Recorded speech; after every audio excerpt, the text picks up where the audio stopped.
अस्सलाम वालेकुम। आज हम पढ़ेंगे वाइल लूप। वाइल लूप क्या होती है? वाइल लूप एक कंडीशनल स्ट्रक्चर होता है।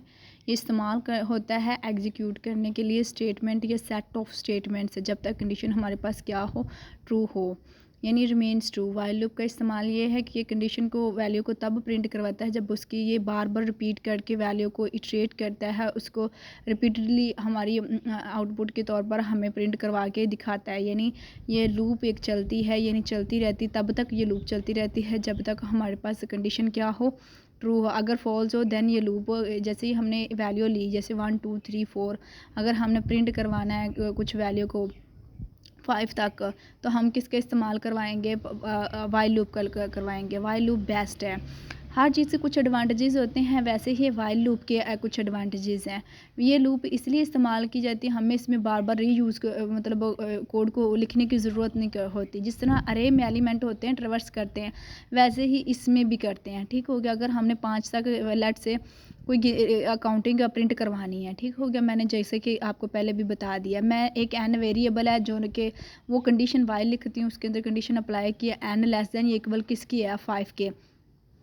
5 लिखा तो प्रिंट क्या करा देगा कि आउटपुट इसका क्या होगा? यानी मैं इसकी करली ब्रेसिस के अंदर जो कोड लिखूँगी, आउटपुट इसका यही होगा कि यानी एन किसके इक्वल है? 1 के। तो 1 से और 5 के दरमियान ऑनवर्ड जितने भी नंबर है 1 से लेकर 5 तक उसने प्रिंट करवा दें। ये था इसका आउटपुट। ऐसे ही अरे में हमारे पास आउटपुट शो होता है। हमें अरे के अपने बेनिफिट हैं, ये और चीज़ है। तो इसने क्या किया, अरे की तरह एलिमेंट्स को क्या कर दिया? रिवर्स कर दिया। यानी 1 से 5 तक गिनती आपने लिखी, उसके लिए आपको कोड लिखने की ज़रूरत नहीं पड़ी। सिंटैक्स इसका ये है, कंडीशन लिखेंगे, फिर उसके बाद वाइल लिखेंगे, कंडीशन ब्लॉक ऑफ कोड लिखेंगे, तो नेक्स्ट स्टेटमेंट कर दें। सिंटैक्स मीन्स लिखने का तरीका होता है कि हम किस तरह इसको लिख सकते हैं।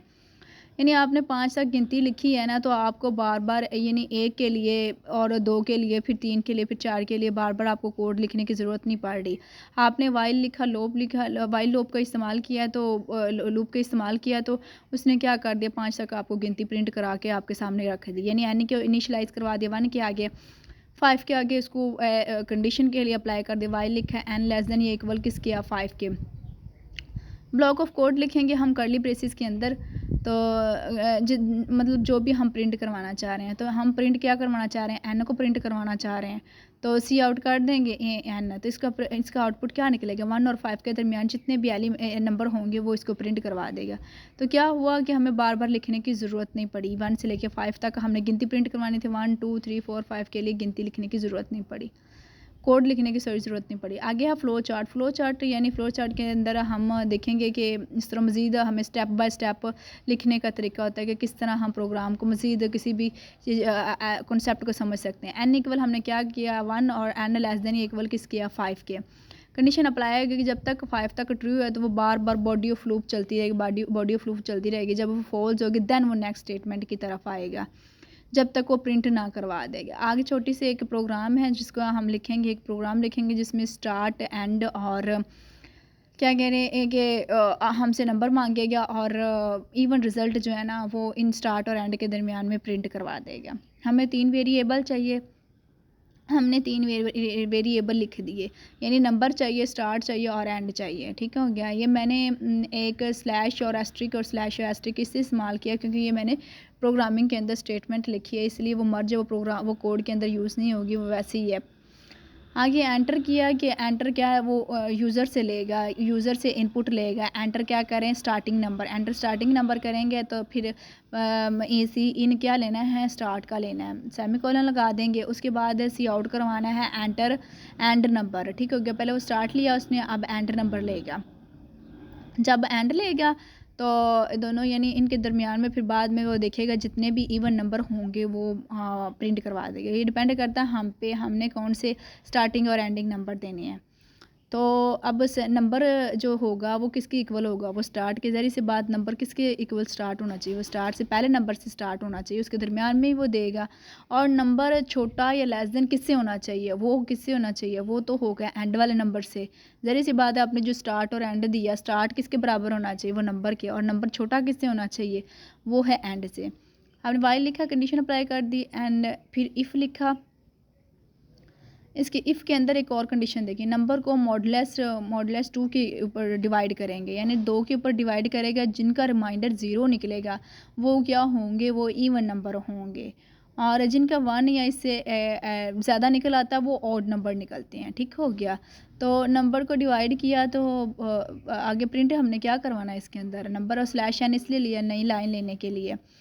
तो आगे प्रिंट क्या करता जाए, नंबर में एक एक ऐड करता जाए, जितने भी नंबर है ना इसको क्या करना है, ऐड करता जाए, यानी इटरेट करवानी ना हमने वैल्यू को, यानी लिखता जाए, एक उसमें और ऐड कर दे, एक उसमें और ऐड कर दे।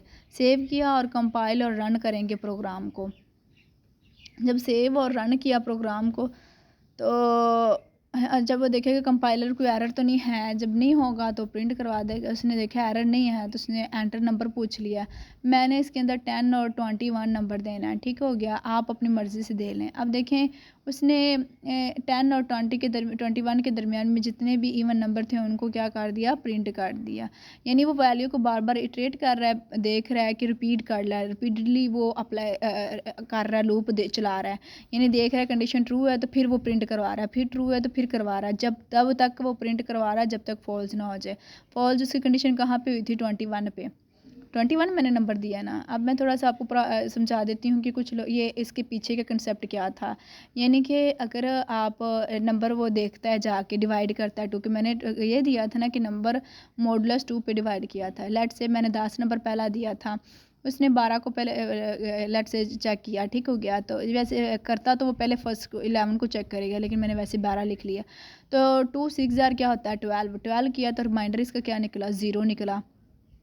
तो ये क्या, ये इवन नंबर है। मैंने क्या दिया था कि जिसका रिमाइंडर क्या होगा वो 0 निकलेगा, देन वो क्या होगा, इवन नंबर। उसने 11 को चेक किया, करता तो पहले 11 को चेक, उसके बाद 12 को, वो तो मैंने वैसे लिख दिया।